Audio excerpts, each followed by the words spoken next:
देव की जय। विश्व वंदनीय संत सम्राट बंदी छोर सदगुरु श्री कबीर साहब जी, मेरे हृदय मंदिर के आराध्य परम पूज्य सदगुरु श्री महंत साहब जी, पूजा के योग सभी संत समाज, मैं चरण कमलों में सिर झुका के तेरे बार बंदी करता हूँ। बोलिए श्री सदगुरुदेव की जय। सदगुरु श्री कबीर साहब जी का एक ही लक्ष्य था कि भरम भूल कल्पना और ये विषय वासना दो महागढ़ हैं, इनमें जीव विकल है, इनसे छूट जाए तो बहुत अच्छी बात है।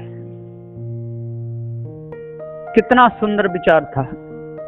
और ना छूटे तो ये तो श्रृंखला अनादि की चली रही है, प्रवाह रूप। आज वर्तमान में यदि पारक सिद्धांत समझ में आ जाए तो ये डोरी कट सकती है, और सो जो काटना चाहे उसकी कटेगी।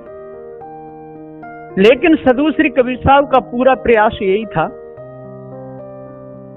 कि यदि मुक्त ना हो पावे तो मनुष्य का मनुष्य तो हो जाए, और मुक्त हो जाए, सर्व बंधनों को त्याग दे, तो बहुत ही सुंदर बात है। इससे बढ़िया तो कुछ है ही नहीं।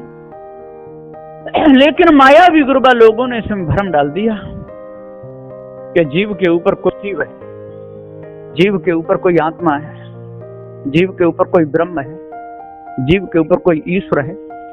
ऐसा ये भ्रम डाला, और ये बात पकड़ में नहीं आई कि ये तो जीव की कल्पना है, मिथ्या है, वो है नहीं। जैसे कोई भूत को ढूंढने चले तो कहां मिलेगा, नहीं, और नहीं मिला तो कह दे कि नहीं तू ही भूत है। तो ये बहुत बड़ी कमी है, उसको भरमा दिया। ये कहना था कि भाई जिसको तू ढूंढने जा रहा है वो तो है ही नहीं, है ना, वो मिथ्या कल्पना है।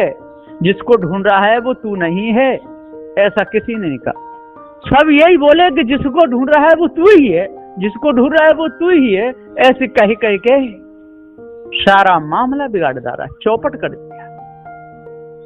अरे हमारा कोई डंडा है, उसको हम लेकर के चलते हैं, यदि वो कोई खो गया और खोज रहे नहीं मिला, और कोई कह दे कि नहीं वो डंडा तू ही है, तो ऐसा नहीं होगा। वो डंडा अलग है, हम अलग। इसी प्रकार से हमारे हृदय से उठी हुई कल्पना अलग है, और हम कल्पना करने वाले अलग है। तो जितनी भी कल्पना की है ये सब इस जीव की है। जब जब मनुष्य खानी में आता है और तब ये अपने आप को भूल जाता है, अटकन भटकन लटकन में फंस जाता है। बड़े बड़े ज्ञानी हुए, बड़े बड़े ध्यानी हुए, कहते तो हैं जी भूला है, ये युक्ति करो, वो युक्ति करो, और एक ब्रह्म भी बताते हैं, कड़कड़ में समाया हुआ भी बताते हैं, एक ब्रह्म भी बताते हैं, कड़कड़ में समाया हुआ बताते हैं, जर्रे जर्रे में बताते हैं, है ना। एक ही है दूसरा है ही नहीं, ऐसा भी कहते हैं। जब एक ही है दूसरा है ही नहीं तो उपदेश किसके लिए, शिक्षा किसके लिए, सुख दुख किसको। साहब कहते आपने अभी पूरा भेद जाना, पूरा भेद तो जब ही जानोगे जब आपके समझ में जड़ चेतन का निर्णय आएगा, जब भूल आपकी मिटेगी। भूल मिटे गुरु मिले पारखी, पारख दें लखाई, कहीं कबीर भूल की औषध, पारख सबकी भाई। बिना पारख ज्ञान के भूल समझ में नहीं आएगी। और पारख क्या है? पारख ये चेतन जीव ही तो है, बंधनों में फंसा रहता है, बंधनों से छूट जाता है, बंधनों में मौज लेता है, सर्व वासना त्याग दे तो विदेह हो जाता है। कोई तो जीवन मुक्त दिशा तक तो पहुंच जाते हैं, और पहुंचने के बाद में फिर संसार में मौज लेते हैं, और संसार में मौज लेते लेते लेते लेते और उसी दशा में अटके हुए रह जाते हैं, उसे ऊपर नहीं उठ पाते हैं।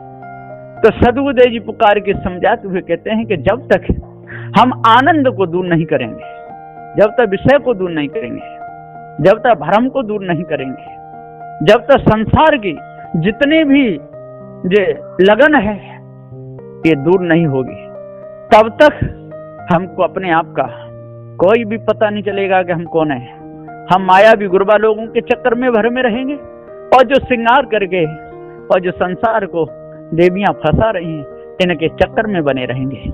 और ये देवियां भी बेचारी अपना कल्याण नहीं कर पाएंगी, ये भी विषयी लोगों के चक्कर में भूली रहेगी। दोनों तरफ से जाल पड़ रहा है, वो उसके लिए जाल डाल रहा है, वो उसके लिए जाल डाल रहा है। जाल से कोई बचना नहीं चाह रहा। जैसे लोग पतंग उड़ाते हैं और अपनी अपनी छत पर अटारियों पर खड़े हो जाते हैं, वो उसकी पतंग काटता है, वो उसकी पतंग काटता है, कम कोई नहीं पड़ता है। एक दूसरे की पतंग सब काटना चाहते हैं। इसी प्रकार से विषय और भ्रम में फंस करके एक दूसरे की पतंग सब काटना चाहते हैं। वो विषयी पुरुष है, वो माताओं को फंसाना चाहता है, और जो वैसी विषैली स्त्रियां हैं वो पुरुषों को फंसाना चाहती है। सब एक तरफ से जुट रहे हैं। तो सदगुरुदेव जी पुकार के समझाते हुए कहते हैं कि ये दल के दल, ये झुंड के झुंड कहाँ जाते हैं? जो लोग भ्रम का मंडन करते हैं और भ्रम का मंडन करके और जीव को ही टिका देते हैं कि ये इसको आप खोज रहे हो ना भाई, ईश्वर को, वो ईश्वर ये जीव ही है ना। जिस आत्मा को आप व्यापक मान रहे हो वो आप ही हो, जिसको ब्रह्म मान रहे हो वो, जिसको ईश्वर कहते हो वो आप ही हो, आपसे भिन्न और कुछ भी नहीं है। अब बताओ कल्पना हम कैसे हो सकते हैं? वो तो हमारी कल्पना है। अब कोई कहता है कि अज्ञानी के लिए तो ये ईश्वर सब है और ज्ञानी के लिए नहीं, ये भी मिथ्या भूल है। अरे आग तो दोनों के लिए है, चाहे वो जानता हो उसके लिए भी आगे है और नहीं जानता उसके लिए भी आगे है, जानता हो उसके लिए भी जल है, नहीं जानता हो उसके लिए भी जल है, जल तो है। इसी प्रकार से यदि ईश्वर परमात्मा है तो ज्ञानी अज्ञानी सबके लिए होना चाहिए, और नहीं है तो किसी के लिए नहीं। जो वस्तु है वो सबके लिए है ना। जिसने नमक देखा हो या ना देखा हो, लेकिन है वो सबके लिए है। जिसने शक्कर कभी देखी हो ना देखी हो, लेकिन है सबके लिए। इसी प्रकार से ब्रह्म ईश्वर परमात्मा है, किसी ने देखा है किसी ने नहीं देखा, लेकिन है सबके लिए। ऐसा होगा, ये नहीं कि एक के लिए है और एक के लिए नहीं है। जो प्रयास करेगा वहां उसके पास पहुंचेगा तो मिलेगा, लेकिन अभी तक किसी को मिला नहीं। यह भारी भूल है। मंद्या के सुत तीर चलावत, अरे बाज का सुत कहीं तीर चलाते हुए देखा है? खर से सींग उगात और गधे के कहीं सींग होते हुए देखे हैं? तो बंद्या के सुत तीर चलावत खर सिर सींग उगात, जमाने तो में कैसे करें जन घात, है ना। बांझ के सुत तो तीर चला रहे हैं और गधाओं के सिर उगा रहे हैं। ऐसा न कभी हुआ है और न कभी होगा, ये झूठ बात है। अरे किसी जो जन्म से ही अंधा हो, सूरदास हो, है ना, और अग्नि में कभी नहीं जला हो, तो कोई ये थोड़ा कहेगा कि उसके लिए अग्नि नहीं है। और जिसकी आंख है इसने देखी है तो उसके लिए है, नहीं, दोनों के लिए है। वह सूरदास का जन्म अंध का भी यदि अग्नि में पांव पड़ेगा तो जरूर जलेगा, है ना। कभी नदी पर नहीं गया हो, जन्म अंधा हो, अब उसको नदी में फेंक दिया जाए तो डूबेगा कि नहीं डूबेगा? और जिसकी आंख सही हो और उसको फेंक दिया जाए तो वो भी डूबेगा, दोनों भी डूबेंगे। लेकिन जो तैरना जानेगा वो बचेगा। इसी प्रकार से जिसको जड़ और चेतन के, जिसको भ्रम जिसका कट जाएगा वो बचेगा। वो बेचारे जान नहीं रहे। ऐसा नहीं कि उनके लिए इस ब्रह्म है और ज्ञानी के लिए नहीं, ऐसा कुछ नहीं, दोनों के लिए ही नहीं है। जो है तो दोनों के लिए और नहीं तो दोनों के लिए नहीं। अब हलवा चाहे सूरदास की थाली में परसो, चाहे आंखों वाले में, दोनों के लिए है, और नहीं परसो तो दोनों के लिए नहीं है। हाँ, लेकिन उसने नहीं खाया है तो वो स्वाद नहीं जानता है। इसी प्रकार से उसको ज्ञान नहीं है कि इस ब्रह्म परमात्मा है कि नहीं, और भ्रम के लोगों ने उसको दिला दिया कि है, तो वो बेचारा खोज रहा है। और जब उसे पता चल जाएगा कि है नहीं, तो काय को अपना समय बर्बाद करेगा? कभी नहीं करेगा।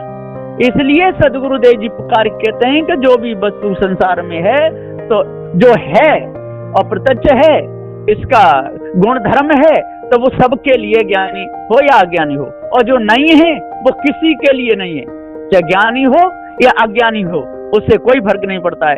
इसलिए सदगुरुदेव जी पुकार के समझाते हुए कहते हैं कि अपने आप को जानो और भ्रम को अपने अंदर से त्यागो, भूल को अपने अंदर से दूर करो, पारखी संतों की शरण में लगो। जब पारखी संतों की शरण में लग जाओगे, मिथ्या भ्रम को त्याग दोगे, भूल को त्याग दोगे, आपके अंदर से कालमा निकल जाएगी।